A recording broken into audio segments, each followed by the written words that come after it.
Hello everybody. मैंने 20 AC 10 test paper release कर दिया है और इसका लिंक आपको डिस्क्रिप्शन बॉक्स में मिल जाएगा। इस वीडियो में हम 20 AC 09 के रिपोर्ट के आंसर्स का डिस्कशन करेंगे। तो पहला जो रिपोर्ट का क्वेश्चन 20 AC 09 टेस्ट पेपर में पूछा गया था वो है ग्लोबल ड्रग मीनांस। अब रिपोर्ट का पहले हम फॉर्मेट देख लेते हैं। आप हेडिंग दोगे, हेडिंग को अंडरलाइन नहीं करोगे, सिंगल कोट में नहीं दोगे, फिर प्लेस देना, डेट देना और फिर मंथ देना और ईयर देना। मंथ फुल फॉर्म में लिखोगे, शॉर्टन डाउन नहीं करोगे, दिसंबर का DEC नहीं लिखोगे। अब प्लेस की बात होती है तो प्लेस आप XYZ PQRS आराम से दे सकते हो, कोई प्रॉब्लम नहीं है। और दिल्ली कैपिटल है तो कैपिटल सिटी का तो नाम दे ही सकते हैं इंडिया का, तो उसमें भी प्रॉब्लम नहीं है। मगर इसके अलावा आप और कोई प्लेस मेंशन मत करना। हाँ, ये है कि अगर सपोज किसी इंसिडेंट पे रिपोर्ट का क्वेश्चन है तो वो इंसिडेंट कहाँ पे हुआ था उस प्लेस का आप ज़रूर नाम दे सकते हो, मगर स्टेट का नाम नहीं देना है। सिटी टाउन का नाम दे सकते हो। डेट हमेशा आप एग्ज़ाम का डेट दे सकते हो, कोई प्रॉब्लम नहीं है उसमें। या कोई इंसिडेंट हुआ है तो इंसिडेंट के 1 महीने के बाद का डेट देना ताकि कंटेंट आपके पास बहुत हो। By special correspondent, by local correspondent आप लिख सकते हो। अब हम आते हैं बॉडी पर। तो रिपोर्ट का जो बॉडी होता है उसमें हमेशा 3 पैराग्राफ्स होते हैं। स्ट्रक्चर फिक्स होता है, आपको बस क्या करना है, जो कंटेंट है उसको पेस्ट करना है स्ट्रक्चर में। अब ये 3 पैराग्राफ में फर्स्ट पैराग्राफ में आप व्हाट, व्हेन, वेयर, हु का आंसर करोगे।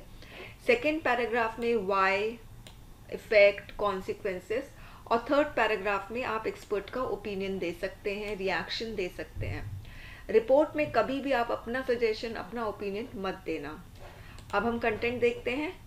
ड्रग अब्यूज़ का पहले मैंने, अगर आप देखोगे तो मैंने सबसे पहले मीनिंग बता दिया, क्योंकि फर्स्ट पैराग्राफ में आप टोटल रिपोर्ट क्वेश्चन को एक्सपोज कर दोगे।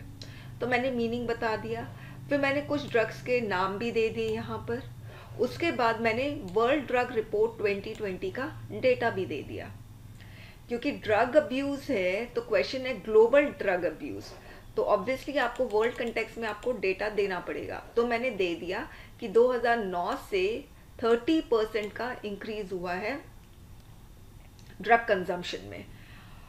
और फिर मैंने इंडिया के कंटेक्स्ट में यहाँ पर बताया है कि India is one of the major hubs of illicit drug trade, और ये क्यों है ये भी बता दिया। The reason is India is in the middle of 2 major illicit opium production regions in the world. The Golden Crescent, Iran, Afghanistan, Pakistan in the west, and the Golden Triangle, Southeast Asia in the east. फिर अब next paragraph में मैं effect बता रही हूँ, क्यों लिया जाता है ड्रग इस तरह से, रीज़न बता रही हूँ, वाई का आंसर कर रही हूँ। The factors responsible for drug abuse are easy availability of drugs, unstable home environment, and economic hardship. The drug abuse has increased amidst pandemic as people have resorted to cheaper synthetic substances. फिर मैंने इसका report दे दिया है कि 35 million people suffer from drug use disorders. एक data दिया था जिसमें मैं इंक्रीज बता रही हूँ, फिर एक डेटा दिया जिसमें इतने मिलियन पीपल सफ़र कर रहे हैं because of drug use disorder. Third paragraph में मैंने यहाँ पर इंटरनेशनल ऑर्गेनाइजेशन का क्या रिएक्शन है वो दिया है। The UNODC emphasized the need to improve the understanding of World Drug Program, and this in turn would foster greater international cooperation for countering it. According to experts, every nation must maintain a strict vigil at major transit route on international border, and a zero tolerance policy towards drug cartels, syndicates and peddler must be followed. Next question है labour law reforms.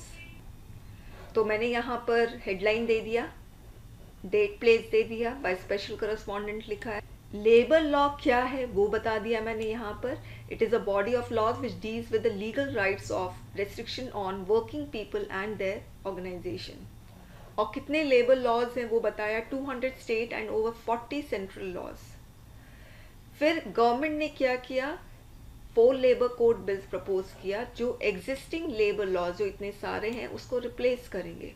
और ये codes क्या है वो बता दिया, regulation of wages, industrial relation, social security and occupational safety, health and working condition. The Code on Wages was passed by Parliament last year, whereas other 3 bills are still undergoing Parliament proceedings. फिर इसके implementation से क्या होगा, effect, ये चीज़ मैंने यहाँ पर लिखी है. तो फर्स्ट पैराग्राफ में मैंने व्हाट बता दिया, लेबर लॉज क्या है ये बता दिया, जो नए रिफॉर्म्स आए हैं वो क्या है वो भी बता दिया. अब इसका इफेक्ट क्या होगा वो सेकंड पैराग्राफ में बात कर रहे हैं. With its implementation, many workers from the unorganized sector who were earlier excluded from the ambit of minimum wages will now be legally protected by minimum wages. The minimum wage will be fixed by primarily taking into account skills hazardous of a particular occupation and geography. Other 3 codes, once implemented, will increase the ambit of social security by including the workers and interstate migrant workers. Industry has welcomed these proposals. अब इसका reaction क्या है वो third paragraph में बात हो रही है. तो रिएक्शन आप देख लीजिए, जो इंडस्ट्री है, जो मैन्युफैक्चरर्स हैं, उनका क्या रिएक्शन है, ट्रेड यूनियन का क्या रिएक्शन है वो बता दिया. तो यहाँ पर इंडस्ट्री इस प्रपोजल को वेलकम कर रही है. तो यहाँ पर इंडस्ट्री का मैंने रिएक्शन दे दिया. फिर ट्रेड यूनियन का रिएक्शन दिया है कि उसको अपोज कर रहा है, इंडस्ट्री वेलकम कर रहा है. और also it has elongated the legally permissible time frame before the workers can go on a legal strike. इस टेस्ट पेपर के आंसर चाहिए तो आप इसी वीडियो के डिस्क्रिप्शन बॉक्स में 20AC09-164 वाले लिंक में क्लिक करेंगे, और यदि आपको ये टेस्ट पेपर अटेम्प्ट करना है तो 324 में क्लिक करेंगे. Thank you students.